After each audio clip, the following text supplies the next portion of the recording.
There was just nothing to explain it, nothing. It was just very, very scary. You are about to see real people. This is not normal. Reliving horrifying paranormal encounters for the first time. They're going to hurt me, torture me, rape me, kill me. When spirits take over. All hell broke loose. Get out, get out, get out. I buried this for nearly 30 years. Be prepared to be afraid.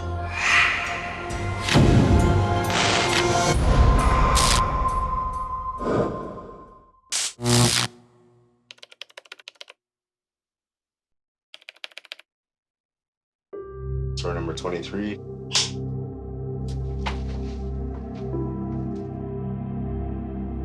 The house that we lived in, there was a lot of paranormal activity.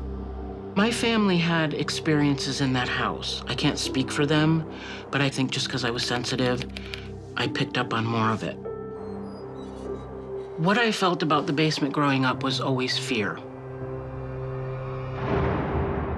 At one point in time, my family had it refinished, and they considered it a playroom, but I never liked it. I was never comfortable there.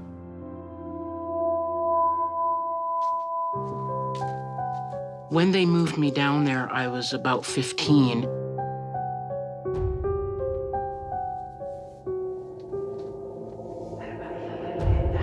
And I would hear voices in the back room. There was a very, very dark and dusty back room.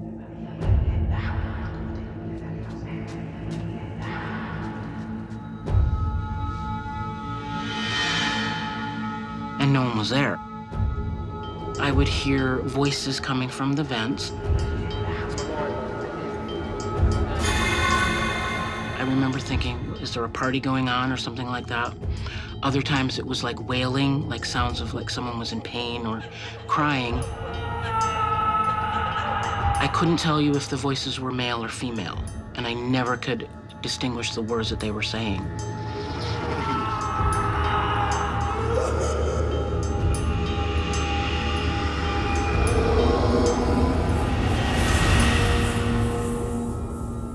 This would be just the beginning of Christine's torment. My grandmother, who I love dearly, she went into a rest home, and she had had a painting of Jesus. I took that because it always reminded me of her. So when I put it in my room, within 2 weeks, the painting started to ooze this stuff. It was like a brown, red, orange liquid.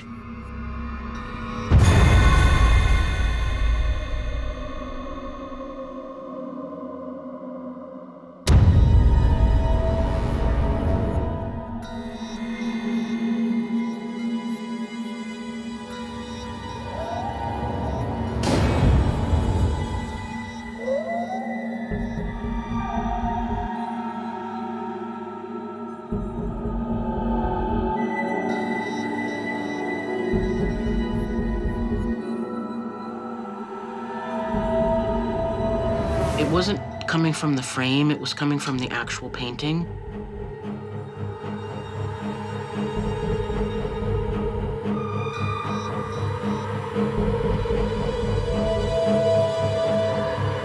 I don't think anybody, religious or not, wants to see a picture of Jesus leak brown stuff in their house.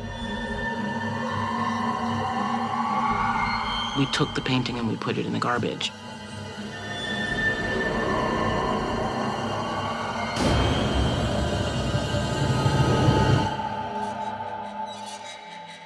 Spirits have the ability to make us see anything that they want us to see. By making a painting bleed, the spirit is trying to shake the foundation of the individual's faith. From that point on, the activity in Christine's basement began to intensify. I would leave the lights on, and they would always be off when I came in.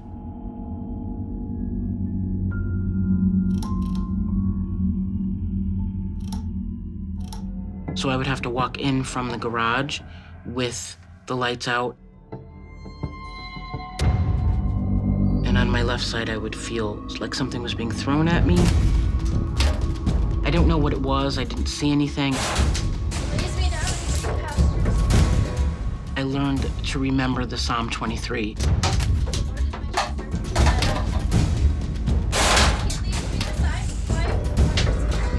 I would recite that. That's how scary it was to me. Fresh is my soul. Reciting quotes from the Bible empowers the individual. It enforces their faith, and it makes them feel like they are in control. But bear in mind, it could, in fact, anger the entity in question.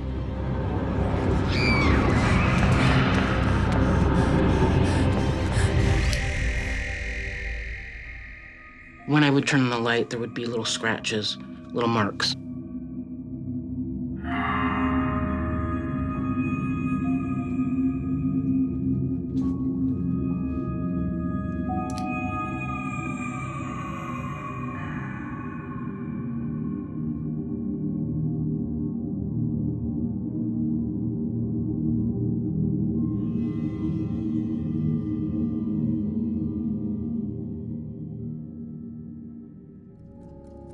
Soon, Christine began to see the physical manifestations of what had plagued her.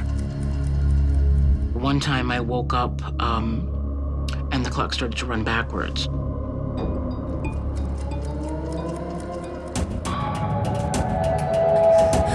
But then when I looked up, there was 3 dark figures.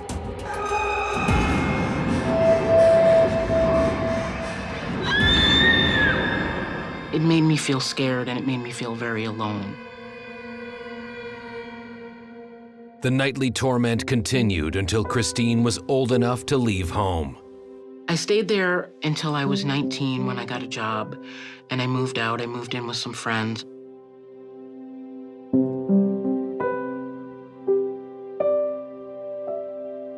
Christine thought she had finally escaped the terror of whatever was in the basement.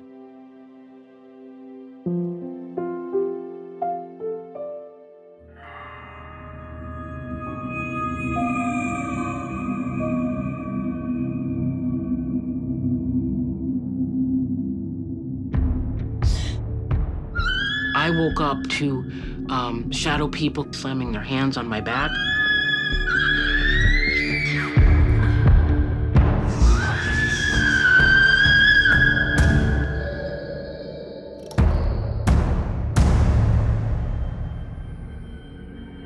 Woke up, came out into the living room and looked on the wall, and there was like feces had been smeared all over the wall.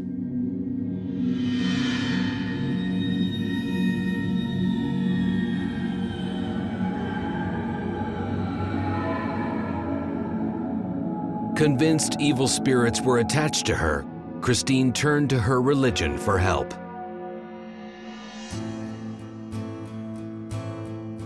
Some of the girls that I worked with asked me to go with them to some healing services and some prayer services. And I said, what the heck?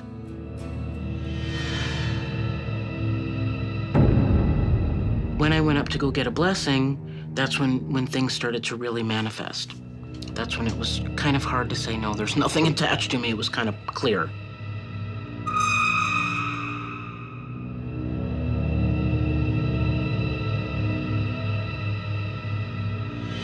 The closer that I got to him, the more scared that I got, but also I became enraged.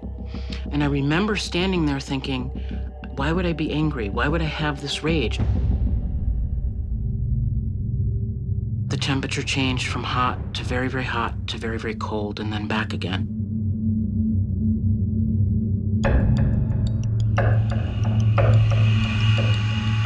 And when my eyes met the priest, there was recognition in his eyes.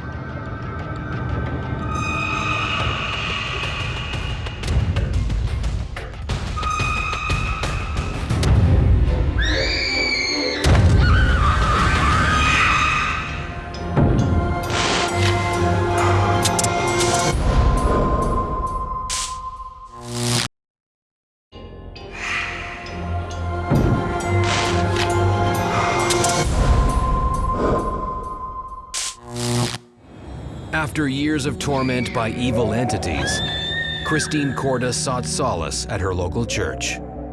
But the entities that had attached themselves to her had other ideas.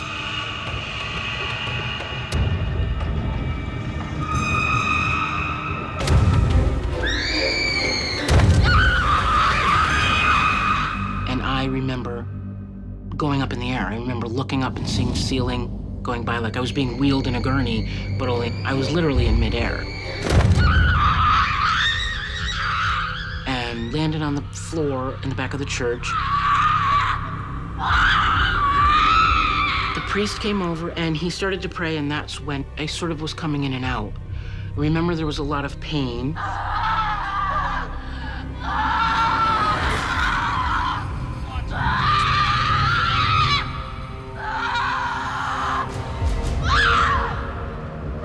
And I remember that they were putting hot burning water in my face. I came later to learn that it was holy water. Whatever entity was there, whatever spirit, it was trying to take over me. That's what I felt. I felt my will going up against that will.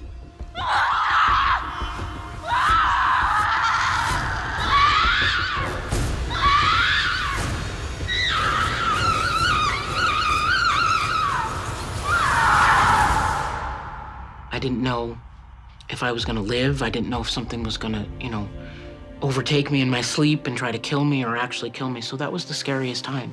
The recognition that it was real. Levitation can definitely be associated with demonic spirits. If a body or an individual levitates under demonic attack, that person could very potentially be possessed, to the point where you would need exorcism. It was traumatic, to say the least.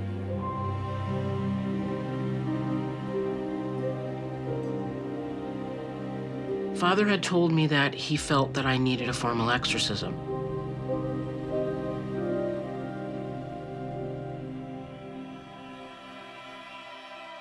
An exorcism expels the demon from either the host, area, or object that it is in possession of. Demonic are believed to be disembodied, malevolent beings. They're said to be fallen angels, but they are very aggressive and they are there to hurt you. The priest quickly arranged for an exorcism to be performed on Christine. At her side was her spiritual mentor and friend, Frank Martino.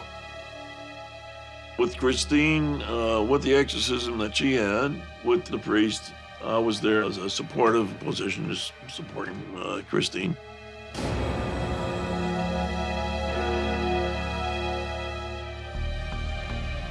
And at some point then she began to go into a tremor.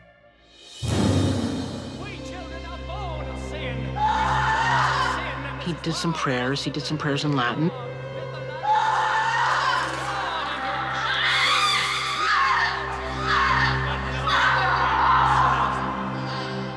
At one point, we did hear a demonic voice speaking to us. We heard a tongue coming out of her, which was obviously a demonic. It was literally like 9 hours. I do not remember much at all.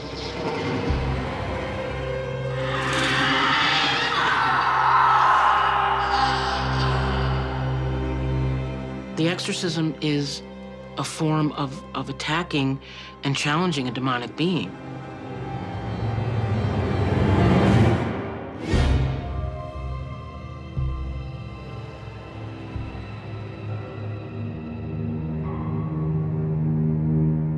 He said that he recognized it as a demon or a demonic being. He didn't know who or what, and he just prayed that I would be released from whatever was oppressing me, as he put it. At that point, there will be deliverance.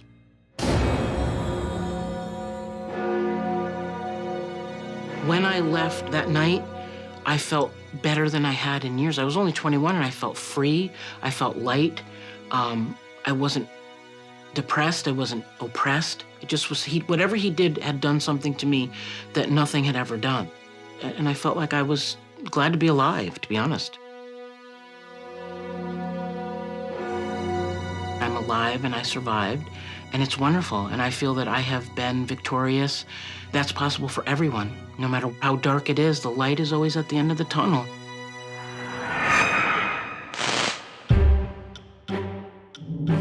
Some spirits try to possess the living for their own evil ends. Other spirits want to take over the space where they once lived.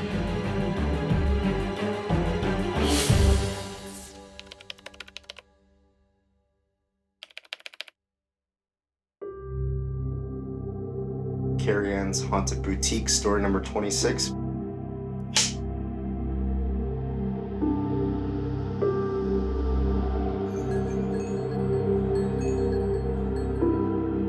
Ever since I was a child, I wanted to open up my own boutique, like a one-stop shop for women. So I decided better time than never to take the plunge and open up my own business. Carrie Ann found what she thought was the perfect location for her boutique in an historic old building. I love old, I love antiques, I love the history of the building, dated from the 1800s. Upon purchasing it, I had learned that the home initially belonged to a general, General William Kirby, who served in the Civil War and Spanish-American War, and that he would bring slaves here and hide them for safety. Just after the boutique opened, strange things started to happen. I would go to close up at night, and I would go upstairs, shut off the lights, come downstairs.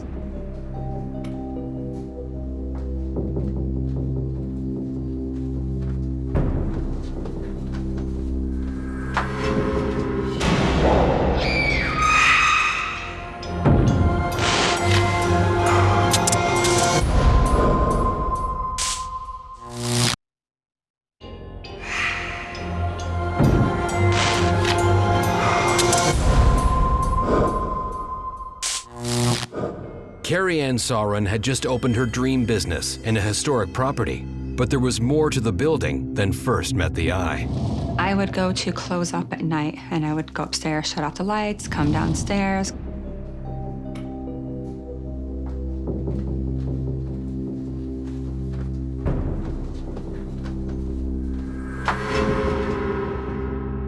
And then I would see lights that would be back on when I know that I had just shut them off.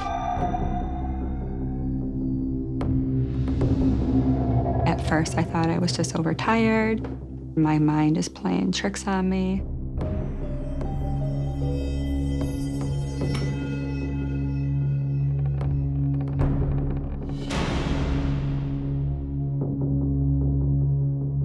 And I would go upstairs, shut them off, come back down, the lights would be on again.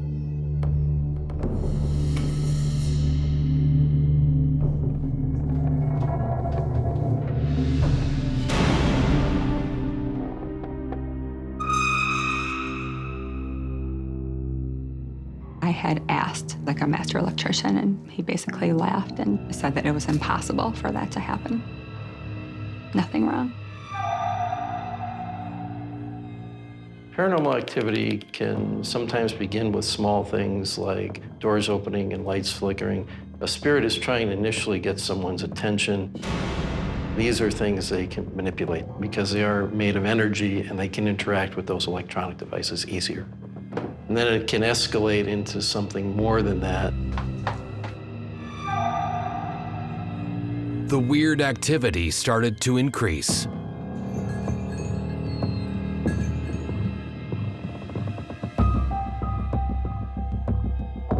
You would hear footsteps. You would hear loud banging, whether it be pipes or loud banging on the walls. You would hear crying. You would hear some screams.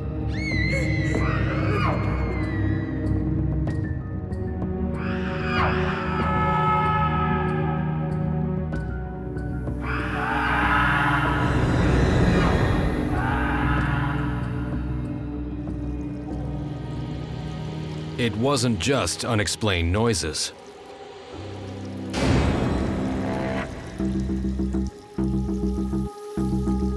The waters would be turned on hot, and in each sink, steaming hot water would be coming up.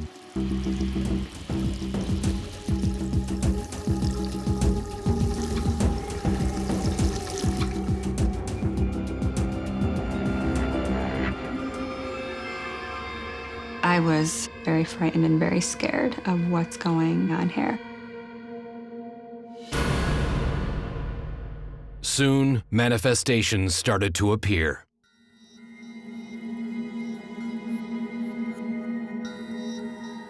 It was one Saturday. We were getting ready to close, and it was myself and one of the hairdressers.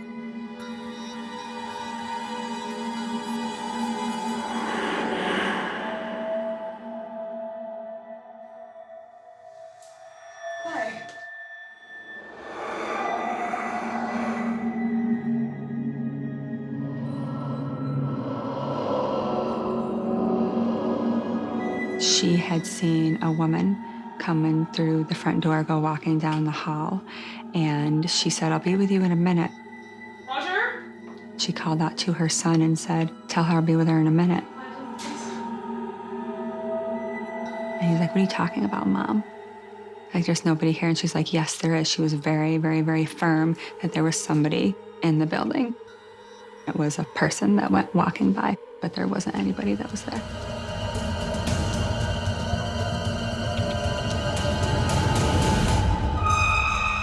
It would take one more incident for Carrie Ann to admit the truth.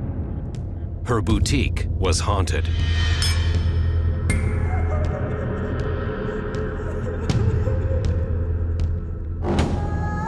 Right outside of the salon, we heard a woman crying very loud as if she were right in the salon with us. And my friend, who is a non-believer, looked at me and said, "You're playing a game with me." Right around the wall, there was knocking that seemed like it just went knock, knock, knock, knock, knock all the way around, very, very loud. Needless to say, that person jumped up and ran out the back door and said, "I will never not believe you again." That was just that, okay, I have a haunted boutique.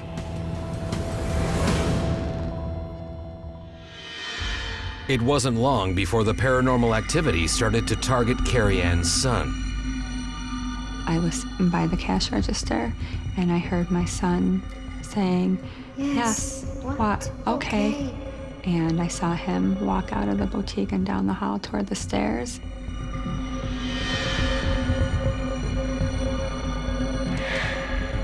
Yes, what? Okay.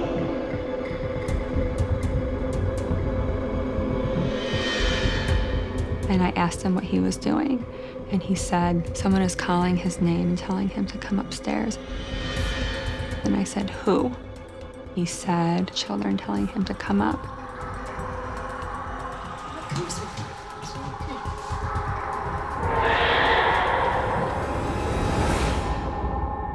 The harassment became more threatening.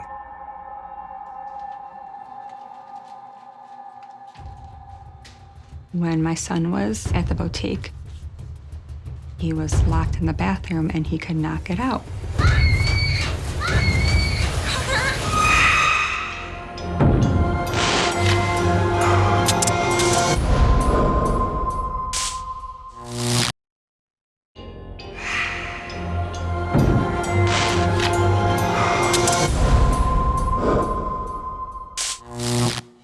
Strange things were happening in Carrie Ann's boutique, and now they were threatening her son, Carter. He was locked in the bathroom and he could not get out.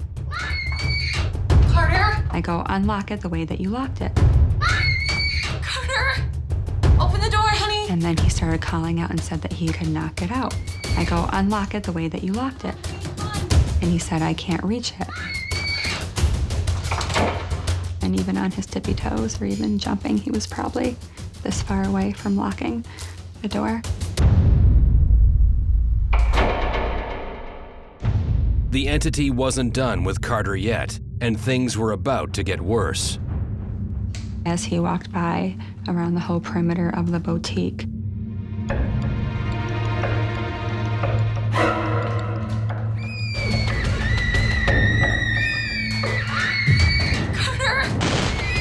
drawers were opening, clothing was falling off the walls.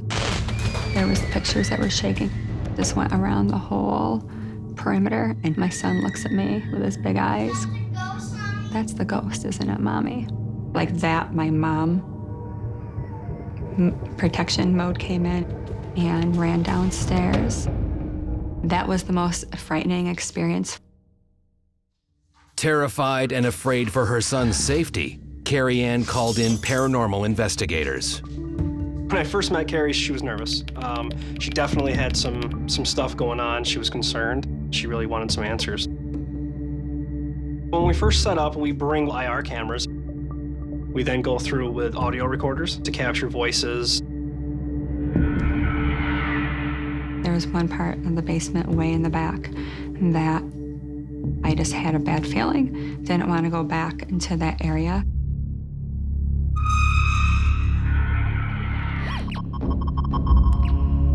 You definitely just get that gut feeling like, okay, there's something not quite right down here.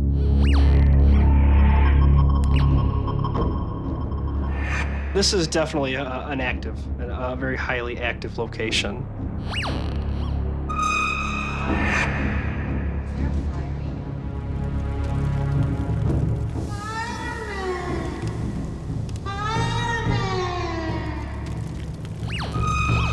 The ghost hunter suggested that there may have been a fire here in the home by the looks of one of the walls. And then shortly after, the little boy says, "Fireman." When we heard the fireman's response, it was kind of like one of those no way moments. You don't always get stuff like that. The investigators decided to see if they could contact the former owner of the property, General Kirby, for answers.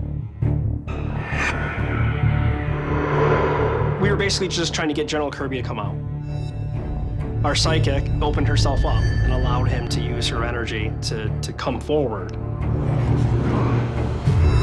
Even 2 seconds later, there was a giant bang. The whole house shook. It all hell broke loose. The mirrors in the boutique were rattling. The pipes started banging. I've never experienced that level of noise before. Bang, bang, bang, bang, bang. It sounded like a machine gun going off. Then the activity started to focus on Carrie Ann. We started to feel sick. I was vomiting. I had gotten so sick, I couldn't even move, and I was on the floor.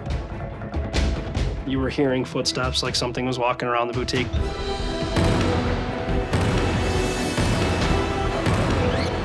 I had heard footsteps standing above me. I was so scared I couldn't even move. I felt like I was paralyzed.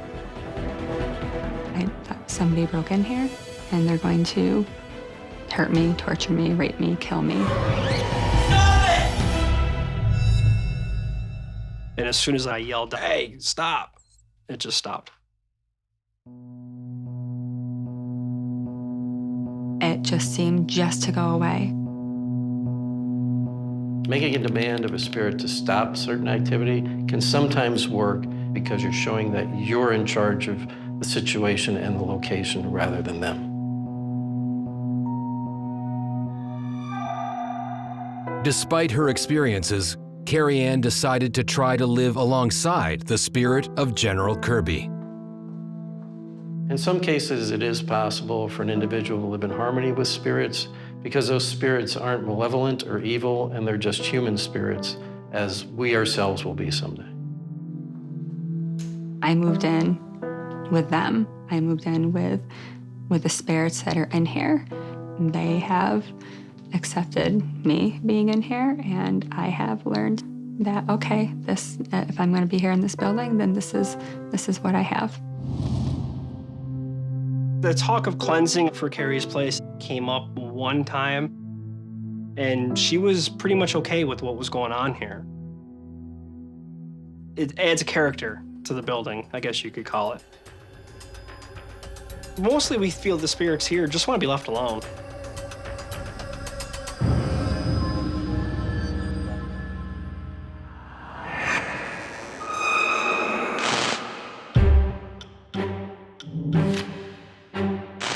Sometimes a spirit is so territorial that it will try to physically prevent the living from entering the space it believes is theirs.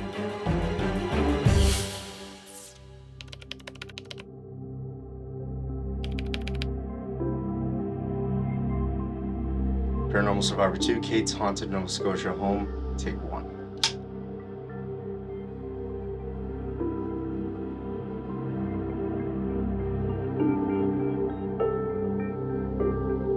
I was actually living in the States at the time, and my ex-husband, now ex-husband, moved up here and bought this house. We'd seen it online. So he bought it before I actually saw it. I was amazed at the openness of it. It felt like it should be such a happy home. And of course, there's no neighbors nearby, so we had peace, we had privacy, everything we could want to raise a family.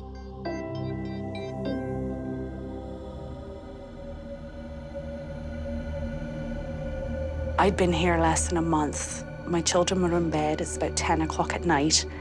My husband's out working, and I was in the living room.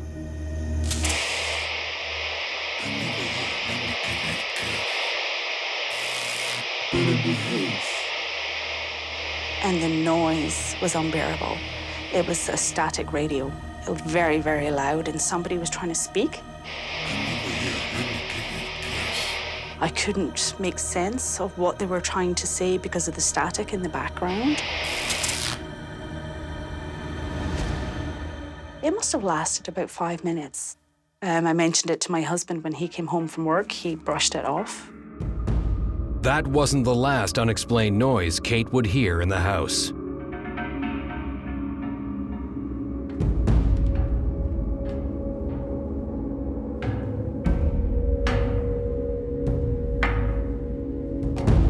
We heard footsteps constantly.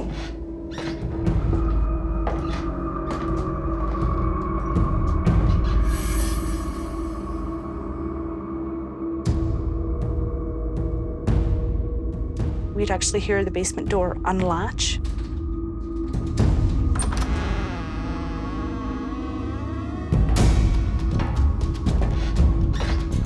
And the footsteps going through the hallway and upstairs.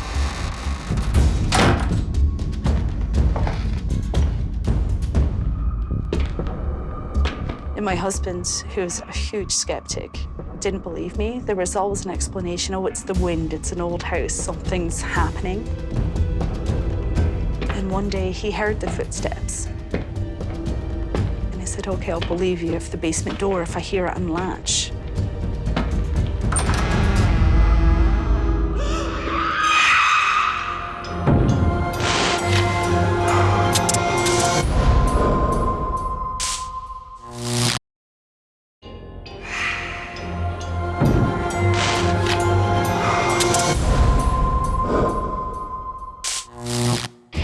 Kate Kirkpatrick's dream Nova Scotia home was turning into a nightmare. Even her skeptical husband was forced to admit something was wrong. One day he heard the footsteps. And I said, okay, I'll believe you if the basement door, if I hear it unlatch.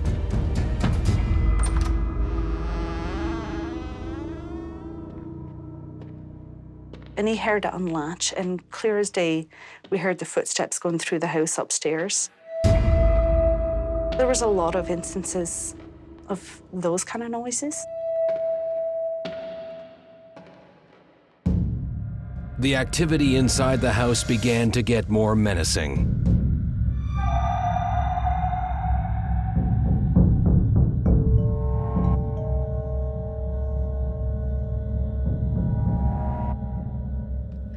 I hated being alone when I first moved here. You knew you were being watched. You could feel it, that somebody else was following you. You can feel somebody close to your face, monitoring you, feeling and watching every move that you make.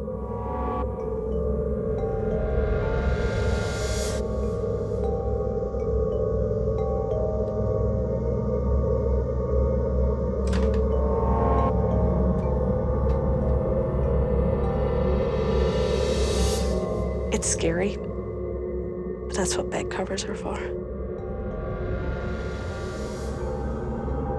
You pull them over the top and you ask it to go away.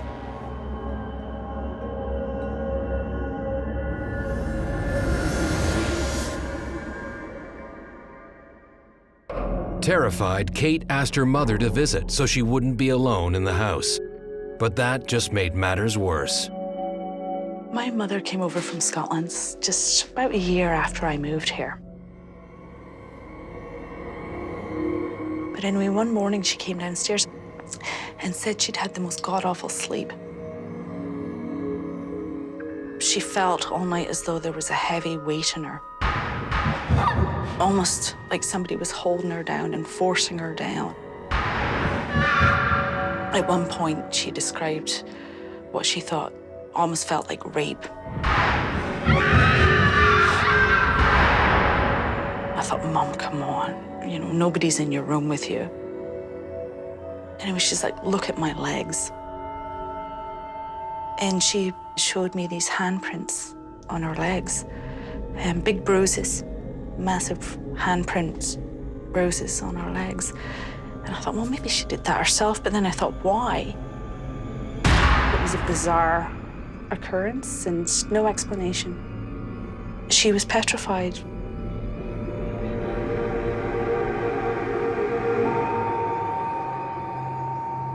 I have worked many cases where people have been allegedly attacked by spirits. I believe personally that spirits can sexually assault you and leave evidence of that attack. I have seen scratches. I have seen what looks like burn marks. I have seen bruises. And sitting down, interviewing those individuals was heartbreaking. The malevolent force that attacked her mother soon turned its attention towards Kate.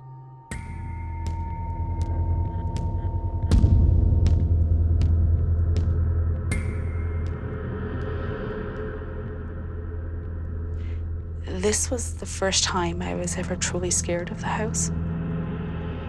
I was outside mowing.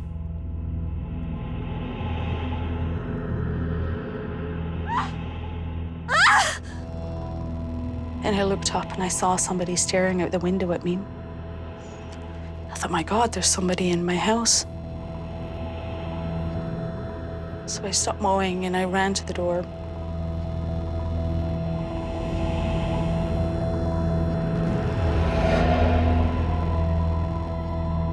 And it was like running into a brick wall. I forced myself to come in, and the feeling was like something I will hopefully never feel again. It was so cold. It was like walking through the thickest molasses you could possibly imagine. And all I wanted to do was get my phone. And I grabbed my phone and I ran out. And I could breathe again. The pressure was off. It was unbelievable. Anyway, I called a friend of mine. She said she'd be right up.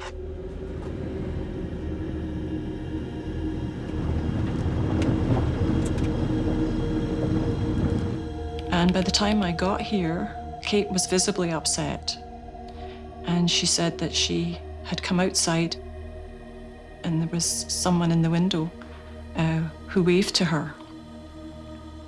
And I had heard that story before when the house was empty, about people driving by and they'd looked at the house and someone had been in the window.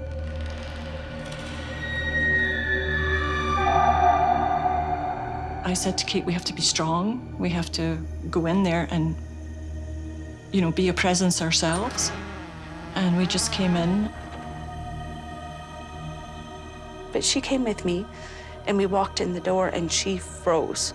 Every hair in her arm went up. She had goosebumps. It was scary, the two of us. It was fighting, trying to walk through the house. The feeling in here, we were being watched, we were being pushed out. It was like nothing I can even describe. Get out of this house! This is not your home! And went from room to room, trying to be as strong as possible and just saying, this is not your home. This is Kate's home, you must leave. She led the way, screaming throughout the house. Get out of this house! This is not your home! Get out! After we had gone through all the house, we went back downstairs. We could just feel this rush of cold air coming very quickly.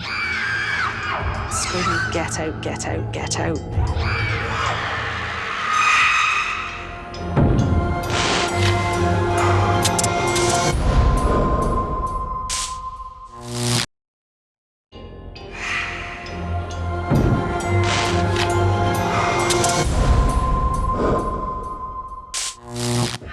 After attacking her mother, something evil was trying to take over Kate Kirkpatrick's home. We could just feel this rush of cold air coming very quickly right along the hall and just stopped right here between the two of us. And her eyes went huge and mine were huge, and she said, "Do you feel that?" And I said, "Yes." So we just said again, "You cannot be here. You are not welcome. You cannot be here."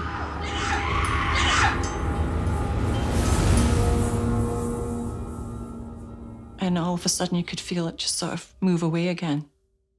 But, you know, your hair was all standing up and goosebumps and everything. I'm thinking I've completely lost my marbles. But it was happening to me, and it was very real. And it was perhaps one of the scariest things I've ever had to go through. Kate decided to look into the house's past. I think I started looking into it a bit more. I began with just trying to find out the history of the house. And this house is well known in the community for its ghosts and its horror stories. Going back generations, I mean, we're talking over 100 years.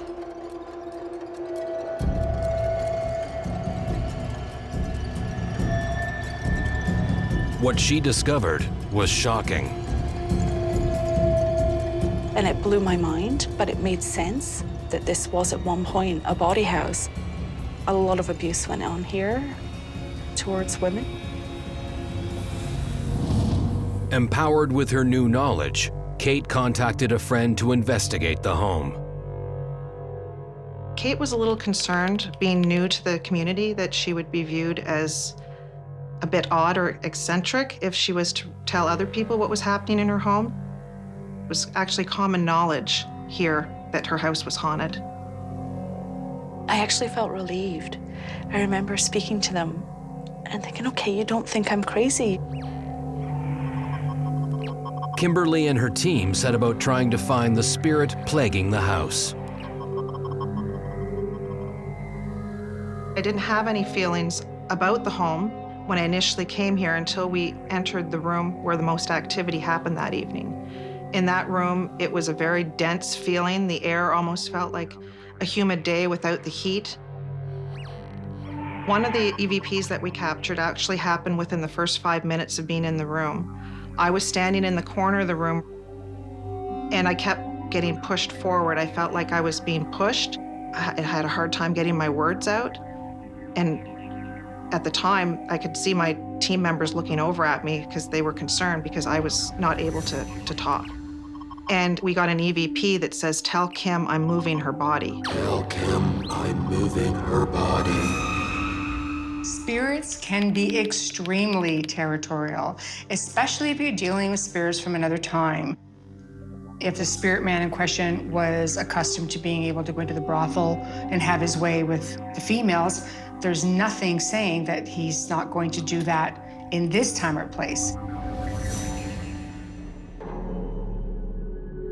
Not wanting to risk any further attacks, Kimberly organized a spirit circle to try to remove the spirit. At the end of the evening, we do a spirit circle to try to convince the spirit, talk to them, tell them they can leave, explain that they don't have to be here. That night, I had an experience which I can only explain as a psychic experience because I actually saw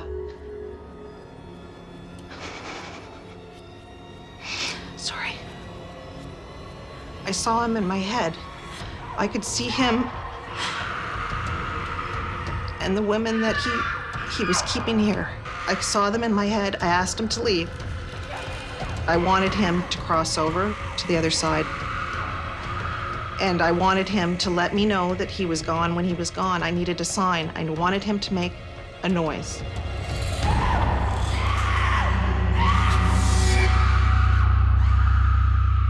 the spirit proved too powerful to be crossed over. Kimberly was able to calm the activity, but Kate took it upon herself to cleanse her home. I think the more I heard about this house and what it was, it angers you. I'm a woman, I'm living here. I'm obviously being affected. But a friend of mine had said I'm the one to change it.